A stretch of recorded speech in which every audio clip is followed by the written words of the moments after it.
ତ ସାଙ୍ଗମାନେ ପାଖାପାଖି ରାତି 1:30 ହେଇଗଲା।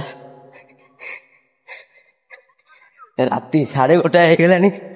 ମୋ ସାଙ୍ଗମାନେ ସେଠି ଛିଡ଼ା ହେଇଛନ୍ତି, ଦେଖୁଥିବେ ଗାଡ଼ି ଦେଖାଯାଉଛି ଲାଇଟ୍। ମୋ ସାଙ୍ଗମାନେ ଛିଡ଼ା ହେଇଛନ୍ତି, ଆମେ ରାତି ଅଧେରୁ ଗୋଟେ ଜାଗାକୁ ବାହାରିକି ଯାଉଛୁ। ତ ସେ ଜାଗାରେ ପହଞ୍ଚିଲେ ଆପଣମାନଙ୍କ ସାଙ୍ଗେ ଦେଖାହେବ। ମୁଁ ସେଇଟା ଅଫସୋସ ରଖୁଛି, କିଛି କହିବିନି। ତ ସେଠି ଦେଖାହେବ ଆପଣମାନଙ୍କ ସାଙ୍ଗରେ। ତ ଦେଖୁ ଦେଖୁ ସମସ୍ତେ ସାଙ୍ଗମାନେ ଆମେ ମିଶିକିରି ଗାଡ଼ିରେ ବସିଲୁ ଏବେ। ତ ସମସ୍ତଙ୍କର ରାଗ ମୋ ଉପରେ କି ମୋର ସବୁଠୁ ଅଧିକ ଡେରି ହେଲା। ତ ମୋର ଏତେ ଡେରି ହେଇକି ବି ମୋ ସାଙ୍ଗମାନେ ମୋତେ ବହୁତ ଅପେକ୍ଷା କରିଥିଲେ ଯେ ମୋତେ ସେ ସାଙ୍ଗରେ ନେଇକି ଯିବେ ବୁଲିବା ପାଇଁ। ତ ଆମେ ରାତି ଅଧରେ ବାହାରୁଛୁ ଯେହେତୁ ଏବେ ରେଡି ହେଇଯାଇଛି। ଆମ ଭିତରେ ପ୍ରତିଯୋଗିତା ଚାଲିଛି କିଏ କୋଉଠି ବସିବ। ତ ଦେଖୁ ଦେଖୁ ଆମେ ପୁଣି ବାହାରିଲୁ। ଆଉ ସମସ୍ତେ ଏମିତି ନଡ଼ିଆ ଗଦା ଭଳିଆ ପାଳ ଗଦା ଯେମିତି ସମସ୍ତେ ଏମିତି ଗାଡ଼ି ଭିତରେ ଗଦା ହେଇକି ଅଛୁ। ସାଙ୍ଗ ପିଲାଙ୍କ ଆଜ୍ଞା ଦୋସ୍ତି ପୁରା ଅଲଗା। ଯେତେବେଳେ ଲଙ୍ଗ୍ ଟୁର୍ ବାହାରିକି ଯିବେ କୁହନ୍ତୁ ନାହିଁ, ସିଏ ଯେଉଁ ଖୁସି ଆଉ ସେ ଖୁସି କେଉଁଠି ମିଳିବନି।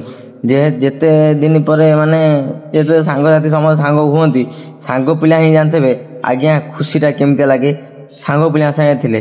ଦେଖୁଛନ୍ତି ପୁରା ଅନ୍ଧାର ରାତି କିରକିର ରାତି ଆମେ ସବୁ ବାହାରୁଛୁ ରାତି ଅଧେରେ ବୁଲିବା ପାଇଁ। ତ ମଜା ମଧ୍ୟ ଲାଗୁଛି, ଖୁସି ମଧ୍ୟ ଲାଗୁଛି ବହୁତ ଉତ୍କଣ୍ଠା ସହିତ। ଏବେ ଆସି ଆମେ ପହଞ୍ଚିଗଲୁ ପେଟ୍ରୋଲ ଟାଙ୍କି ସାଲେପୁରରେ। ତ ଏବେ ଆମେ ଆମ ଭିତରେ କଥାବାର୍ତ୍ତା ପ୍ରତିଯୋଗିତା ଚାଲିଛି କିଏ ତେଲ ପକେଇବ କିଏ ପଇସା ଦେବ।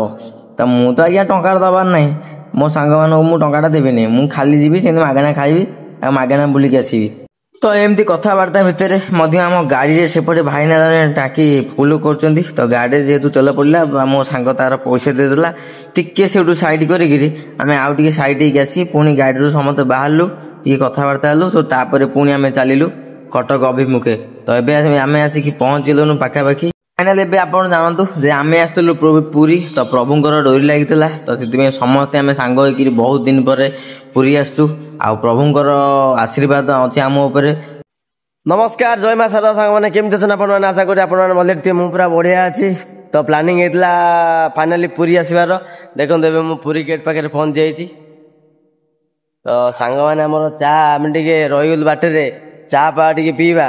ତ ଚାଲନ୍ତୁ ସାଙ୍ଗମାନେ ଆମର କ'ଣ କରୁଛନ୍ତି, ଚା ପିଉଛନ୍ତି। ତ ସେଠିକି ଯିବା, ଟିକେ ସେଠି ମଧ୍ୟ ବୁଲି ଆସିବା। ରାତି 3টাରେ ଭାଇ ପିଉଛନ୍ତି ଥଣ୍ଡା।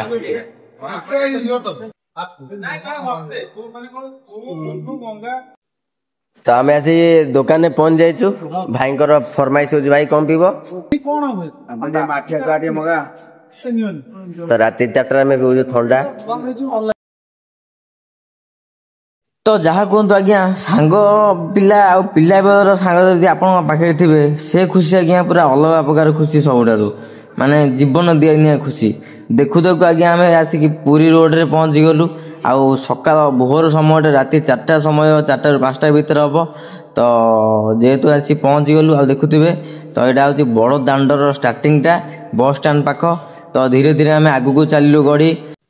ତ ସକାଳୁ ପ୍ରଥମ ଦର୍ଶନ ମୁଁ ଏଇଠୁ କରିଦେଉଛି। ପ୍ରଭୁ ତୁମେ ହିଁ ସାହା ଭରସା, ଯାହା କରିବ ସବୁ ତୁମରି ଇଚ୍ଛା।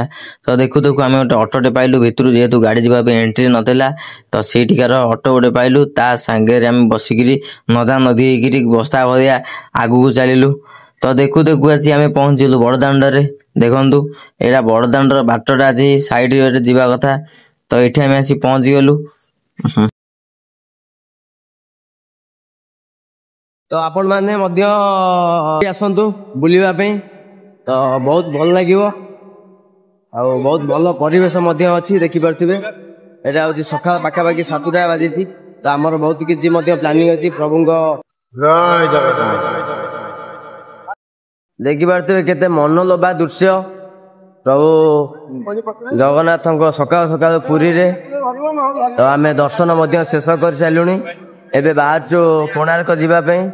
ତ ଆହୁରି ଗୋଟେ ବଢ଼ିଆ ଜିନିଷ ଯେ ଫାୟାର ଏଫସି ଓଡ଼ିଶା ଅଗ୍ନିଶମ ସେବାର ଗାଡ଼ି ମଧ୍ୟ ଥୁଆ ହେଇଛି, କାଳେ କିଛି ଭଲ ମନ୍ଦ ସୁବିଧା ହବ। ଯେହେତୁ ଏଇଟା ଖରା ଦିନ ଅଛି, ତ ଗାଡ଼ି ଆସି ଲାଗିଲା ଶ୍ରୀ ଜଗନ୍ନାଥ ମନ୍ଦିର ପ୍ରଶାସନ ପୁରୀ। ଗାଡ଼ି ଆସି ମଧ୍ୟ ଲାଗିଯାଇଛି। 2 ଜଣ ଦୁଇ ଜଣ ଆଚ୍ଛା